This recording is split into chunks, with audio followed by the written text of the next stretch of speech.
Hey everyone, I want to talk about some major mistakes I made on my journey to OCD and anxiety recovery. Many of the mistakes I see when I'm coaching people, everything from moving strictly with thoughts or thoughts, which has applicability for decreasing resistance between intrusive thoughts, images, sensation, and urges, which we call primarily automatic rumination that will need to be worn, with only moving with exposures and all the typical things we talk about in many different videos. And I'm going to lump them together in this video called, 5 things I wish I knew when I was going through OCD and anxiety recovery, especially in the beginning stages. Before I go any further, please subscribe, hit that like button down below, comment. I love engagement. I go through every single one. I always answer people back. I've gotten really good at this. I think it's really important to answer everyone's questions in the comments, just even if it's only a couple times back and forth.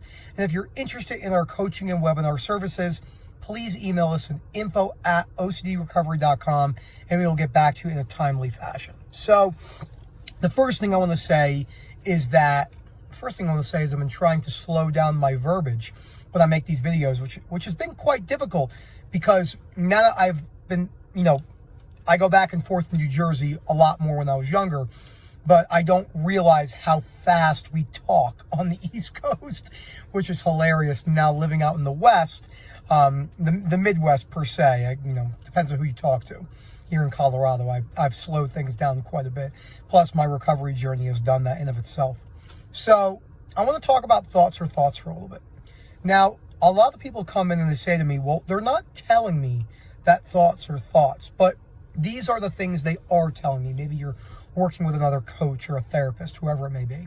When people say to you, just allow things to be there like a cloud in the sky over and over and over again, or these things don't define you and or your values, some of the principles from ACT, acceptance, commitment therapy, when they're kind of tangled around a little bit and not explained properly, always live up to your values and never let OCD take your values down.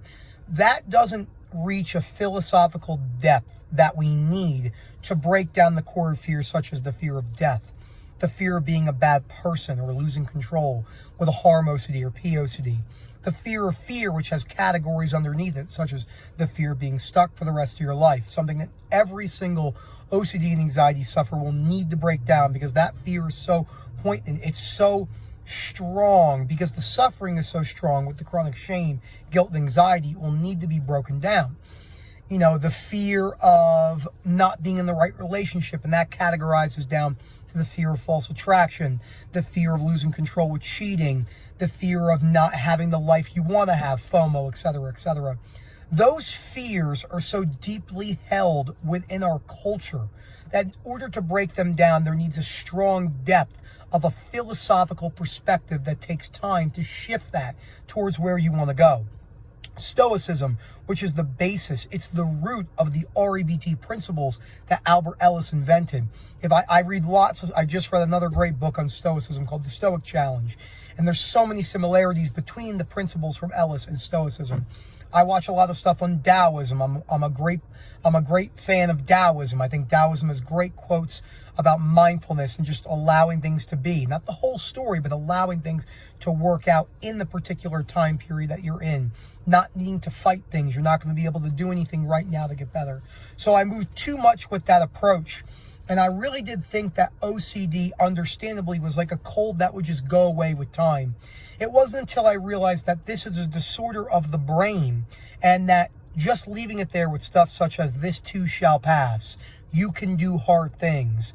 If I was to take a study of 10,000 people who repeat mantras such as you can do hard things and have sticky notes in the mirror, and while there is applicability with some of these things, if I was to follow them for 3, 5, 10 years, the chances of them making substantial changes in their life are almost zero because the hard behavioral action and or non-action when understanding when it's time to take the foot off of the gas, these things take a behavioral component of discipline, persistence, falling off the horse, and all the other things that add up. That tough love approach mixed with compassion and empathy. The second thing I want to talk about, one of the largest mistakes, was I left a lot of subtle compulsions and avoidance behaviors. Tiny ones. Things that I knew the chickens were going to come home to roost. I would say I've always had a decent amount of self-awareness, but I had a naive / arrogant perspective on it, where I would think, hey, I'm just going to allow these things to play out as needed, and the chances are they'll probably smooth themselves out. I was wrong many times on this. I needed to actually make the behavioral steps to change a lot of the smaller behaviors, such as little compulsive changes in my workout program that were based around fear of being overweight with my body dysmorphia, little compulsive tiny changes of avoiding little tiny stressors in my life because I was afraid of losing muscle with the body dysmorphia, and the fear of being overly stressed with my sensory motor OCD. There were these little tiny things. The big ones I got out of the way quite quickly in 2 to 6 months. I was going back to work. I started the business. I was hanging out with my wife a lot. I was going out and socializing. But I left a lot of the tiny ones for a couple years. And although I made the progress I was looking to make, they would come back and bite me in the ass over and over and over again because I was very afraid to push through to those hard moments. So leaving those small compulsions, try to look at it like someone trying to recover from alcoholism. If someone comes up to you and says, hey, look, I drank 30 beers a day, but now I only drink 2 beers every other day. That's amazing progress, but you're still not sober. There's one definition of OCD and anxiety recovery, just like there's one definition of sobriety. No matter what anyone says, having these set definitions are really good for instilling hope. The third mistake I made, and I made this into the midst or back end of my journey in small ways, was venting. I vented a lot. I don't think there's really ever a need to talk about your OCD struggles with your partners, friends, or really anyone. Number one, they're not going to understand. Number two, it's very easy. We know, I said this in a webinar the other day, when we're speaking to someone, we are hoping when we say, oh yeah, I really didn't have a good day, we're hoping they're going to say, well, tell me what happened. And then you word vomit. Yes, it's going to feel like you're a fraud. Yes, it's going to feel like you're going against your values because you're lying to them. But you're going to have to get comfortable with the perspectives of lying. I hear a lot of people who are very famous, huge platforms talking about the death and evil and deprivations of lying. Lying's amazing in many ways. If you were out somewhere and you're in a public setting and your friend says to you, hey man, do you like my shirt? Not everyone's going to look at them and say, your shirt looks like fucking shit. You know, you look fat in that shirt. You could do that. There's nothing inherently wrong with that. But to say that lying has no benefit, these are very black and white things that are usually based around the fear of being a bad person, the fear of losing your values. So you're going to want to get comfortable with not needing to talk about your suffering with your loved ones all the time, if at all.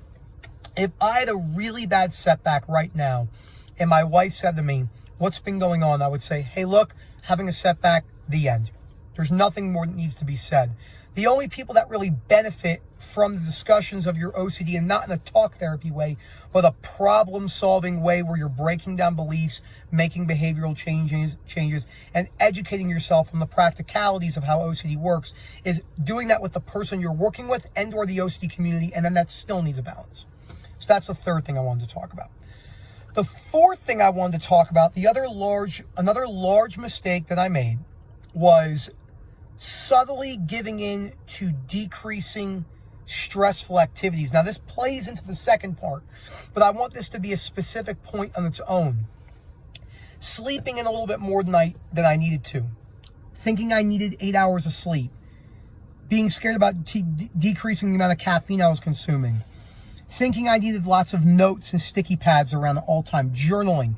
And while all these things are not inherently good or bad, for OCD and anxiety sufferers, they become these compulsive escape mechanisms that we do. So, not feeling so good, pick up your pen in the car and journal it down. Now, I've experimented with this, the journal in the car, and I have found personally no benefit. Now, I have a scheduler that I use because I have different columns of lots of obligations that I have throughout my work and my coaching and my content creation and other things that pop up throughout the day, and things just go in and out of my mind. There's a lot of things that happen. So I forget things at times. If I'm meticulously tracking them all the time, it becomes a control mechanism, and I'm afraid to let that go. So that was a big thing. Sometimes I drink, like today I've had 3 cups of coffee and I had an energy drink. It's 2:11 right now, so I'll be done for the day today. Sometimes I have pre-workout and 4 coffees. I like caffeine. I like to stay caffeinated. I think it's an amazing thing. A lot of people go, oh, that's compulsive, and it might be, but I'm not afraid of it being compulsive. Now, there's a difference between compulsive and avoidance behaviors related to your fears and compulsions. Compulsions relate to your fears and just compulsive behaviors. People get this confused. Everyone's going to have probably some sort of compulsive behavior that they're going to engage in their life. But if it's regarding your OCD fears, none of those can be there.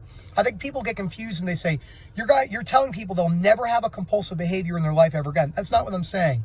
Many humans give into the compulsive nature, such as smoking or maybe drinking a little bit too much, but that these are categorized and based into your OCD and anxiety fears, that's a totally different story. Then you ask, well, how do I know if it's this or that? And you're going to have to get comfortable with not knowing that answer right now. The fifth and last thing I want to talk about, let's think about something that we don't talk about a whole lot, that affected me a whole lot. And I think it's probably really important. Not sitting with the urges. The urge to send out a text of like, hey, what's just the urge to perform a compulsion and or an avoidance behavior. The urgency to not be able to sit in patience and all of that. I was telling someone on the call this morning, intrusive images, sensations are brought along with urges to get rid of them. It's the urges that are never talked about. The fear of the urgency of losing control. If you have harm OCD and look at the knife, self-harm OCD, I'm going to throw myself off a bridge, etc. The fear of, you look at someone at the bar and you have ROCD and you're having a drink and you're like, oh my God, I feel like I'm going to cheat on my partner. Wearing those urges day in and day out for months, sometimes a year at a time, 2 years at a time, and getting used to it is so key. Guys, thank you so much for watching this video. I hope you enjoyed it. Please let me know some of the mistakes that you have made down below. I always love that engagement. Hopefully we speak soon. And again, if you're interested in our coaching and webinar services, please email us at info@ocdrecovery.com and we'll get back to you in a timely fashion. Thank you so much, everyone, and have a great day.